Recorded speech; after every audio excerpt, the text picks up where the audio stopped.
एक राज्य में एक राजा राज्य करता था। उस राजा की एक सुंदर सी रानी थी। एक दिन रानी स्नान करके अपने महल जा रही थी कि तभी ऊपर से उड़ती हुई एक चिड़िया ने रानी के ऊपर बीट कर दिया। रानी को उस चिड़िया के ऊपर बहुत गुस्सा आया, अतः वह रानी वहां से सीधे कोप भवन में जाकर लेट गई। जब राजा को इस बात का पता चला तो वह भी कोप भवन पहुंच गया और रानी से उसके क्रोध का कारण पूछने लगा। तब रानी ने सारा हाल कह सुनाया और उस राजा से बोली, आप उस बदतमीज चिड़िया को पकड़कर मेरे पास ले आइए, तब मैं उसे मृत्युदंड देकर सबक सिखाऊंगी, अन्यथा मैं तब तक अन्न जल ग्रहण नहीं करूंगी। रानी का यह हठ सुनकर पहले तो राजा ने उसे समझाने का प्रयास किया और कहा, मेरे राज्य में लाखों पंछी हैं, उनमें से उस एक चिड़िया को भला कोई कैसे ढूंढ पाएगा। तुम अपना हठ छोड़ दो।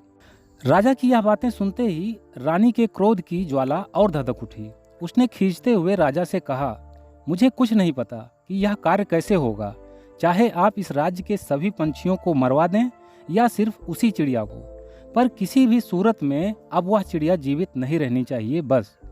राजा थक हार कर अपने राज्य के सभी पंछी पकड़ने वाले बहेलियों को बुलवाया और उन्हें उस राज्य के सभी पंछियों को पकड़कर लाने का आदेश दे दिया। सभी बहेलिए पंछियों को पकड़ने चले जाते हैं। इधर जब सभी पंछियों को इस बात का पता चलता है कि राजा ने सभी पंछियों को मृत्युदंड देने के लिए पकड़ने का फरमान जारी कर दिया है, तो सभी पंछियों में हड़कंप मच जाता है। तब सभी पंछियों के मुखिया ने कहा, हमें शांति से इस मुसीबत से बचने का उपाय सोचना चाहिए। काफी देर तक विचार विमर्श करने के पश्चात उन पंछियों के मुखिया ने कहा, देखो, हम लोग भागकर इस समस्या से बच नहीं सकते, क्योंकि राजा अगर चाहेगा तो हमें किसी न किसी तरीके से मृत्युदंड अवश्य ही दे देगा। अतः इस समस्या से निपटने के लिए हमें राजा से बातचीत करके उसे समझा बुझा कर ही इस समस्या से मुक्ति पा सकते हैं। हम पंछी अगर उस राजा को उसका कर्तव्य बोध करवा दें तो राजा हमें दंड नहीं देगा, मगर एक राजा को उसका कर्तव्य बतलाएगा कौन, क्योंकि ऐसे तो वह राजा हम पंछियों की बातें सुनना ही नहीं चाहेगा। इसीलिए हम सभी पंछियों को मिलकर एक पंछी को अति बुद्धिमान दिखाना होगा, तभी वह राजा हमारी बातें सुनेगा। यही कहकर पंछियों के उस मुखिया ने सभी पंछियों को एक गुप्त योजना समझाई। अगले दिन बहेलिए जब पंछियों को पकड़ने गए तो सभी पंछी स्वयं ही बहेलिए के साथ राजा के पास चलने के लिए तैयार हो गए। बहेलिए सभी पंछियों को लेकर राजा के पास पहुंचे। तब राजा ने उन पंछियों से पूछा, रानी के ऊपर बीट किस पंछी ने किया है? तो सभी पंछी एक ही स्वर में बोले, यह तो हमारे मुखिया जी ही बता सकते हैं। तब राजा ने पूछा, कहाँ है तुम्हारा मुखिया? तो सभी पंछी बोले, वो तो दूसरे राज्य में एक अति महत्वपूर्ण कार्य से गए हैं। काफी देर तक राजा उस पंछी के आने का इंतजार करता रहा। काफी देर बाद वह पंछी राजा के पास आया तो राजा ने पूछा, कहाँ गए थे? तब वह पंछी बोला, मैं दूसरे राज्य में एक अति महत्वपूर्ण प्रश्न हल करने गया था। तब राजा ने पूछा, कैसा प्रश्न? तो उसने बताया, यही कि इस दुनिया में नर अधिक हैं या नारी? तब राजा बोले, यह तो बहुत ही आसान प्रश्न है, बेशक नर ही ज्यादा होंगे। तब वह पंछी बोला, नहीं राजन, जो व्यक्ति एक नारी के कहने पर हर कार्य करता है, नारी के निर्णय को ही अपना निर्णय बना लेता है, वह नर नारी के ही समान है, और ऐसे लोग इस दुनिया में बहुत हैं। इस प्रकार से इस दुनिया में नारियों की संख्या ज्यादा हुई।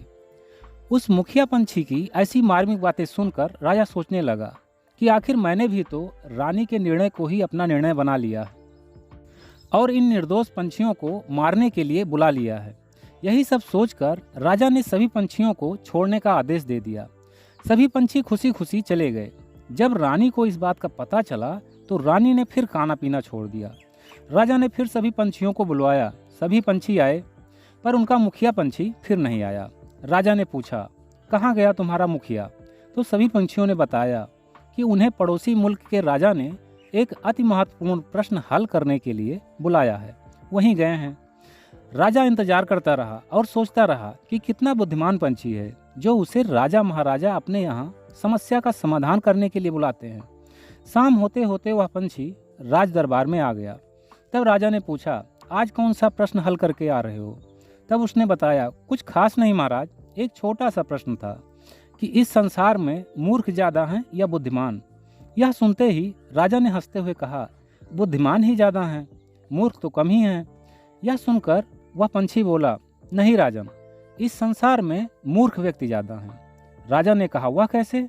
तब वह पंछी बोला, जो व्यक्ति अपने द्वारा लिए गए निर्णय को किसी दूसरे व्यक्ति के कहने पर बार बार बदलता रहता है, किसी दूसरे की इच्छा पूर्ति के लिए अपने स्वाभिमान से समझौता कर लेता है, वह व्यक्ति मूर्खों की श्रेणी में आते हैं। और ऐसे लोग इस संसार में भरे पड़े हैं जो दूसरों के कहने में चलते हैं। इसीलिए इस संसार में मूर्ख व्यक्ति ज़्यादा हैं।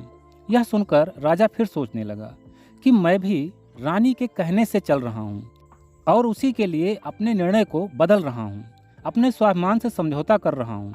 यही सब सोचकर राजा ने पुनः सभी पंछियों को छोड़ने का आदेश दे दिया। सभी पंछी फिर अपने घोंसलों में लौट गए। जब रानी ने सुना कि राजा ने बिना दंड दिए सभी पंछियों को छोड़ दिया, तो वह रोते हुए राजा के पास गई और बोली, अगर आपने पंछियों को दंड नहीं दिया तो मैं जहर पीकर आत्महत्या कर लूँगी। रानी की ऐसी बातें सुनकर वह राजा डर गया और अगले दिन फिर सभी पंछियों को पकड़कर लाने का आदेश दे दिया। अगले दिन सभी पंछियों को फिर लाया गया। राजा ने फिर पूछा, तुम्हारा वह ज्ञानी मुखिया कहाँ है?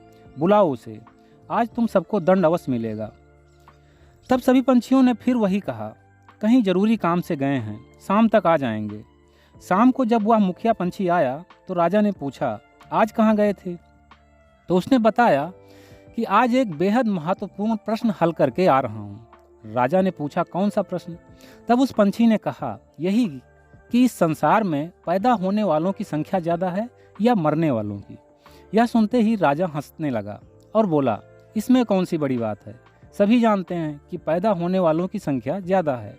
तब वह पंछी बोला, नहीं राजन, इस संसार में मरने वालों की संख्या ज़्यादा है। राजा ने कहा, वह कैसे? तब उस पंछी ने बताया, जो व्यक्ति अपने छोटे से फायदे के लिए दूसरों का बड़ा नुकसान करते हैं, जो व्यक्ति अपनी खुशी के लिए अनेकों लोगों को कष्ट पहुंचाते हैं, जो व्यक्ति अपने निजी स्वार्थ के लिए या किसी दूसरे को खुश करने के लिए हजारों लाखों निर्दोषों की हत्या करते हैं, ऐसे लोग जीवित होते हुए भी मृत के समान ही हैं।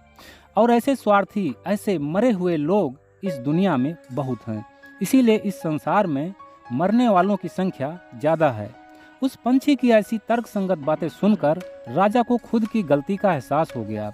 वह सोचने लगा कि मैं भी रानी के एक छोटे से हठ के कारण उसके प्रेमवश इतना अंधा हो गया था कि लाखों लाचार निर्दोष पंछियों को मृत्युदंड देने जा रहा था। आखिर इन पंछियों का कसूर ही क्या है? अगर मैं इन निर्दोष पंछियों को सजा देता हूँ तो मैं भी मरे हुए लोगों की श्रेणी में आ जाऊँगा। यही सब सोचकर राजा ने अपना अंतिम निर्णय लिया कि अब चाहे रानी मरे या जिए, मैं इन निर्दोष पंछियों को मृत्युदंड नहीं दूंगा। और उस राजा ने उन पंछियों से अपनी गलती के लिए माफ़ी मांगी और उन पंछियों को हमेशा हमेशा के लिए आज़ाद कर दिया। ओके फ्रेंड्स, तो हंसते रहिए, मुस्कुराते रहिए, हर दिन कुछ अच्छा सीखते और सिखाते रहिए। मैं मिलता हूँ नेक्स्ट वीडियो में एक नई मोटिवेशनल स्टोरी के साथ। तब तक के लिए take care, wish you all the best, bye bye.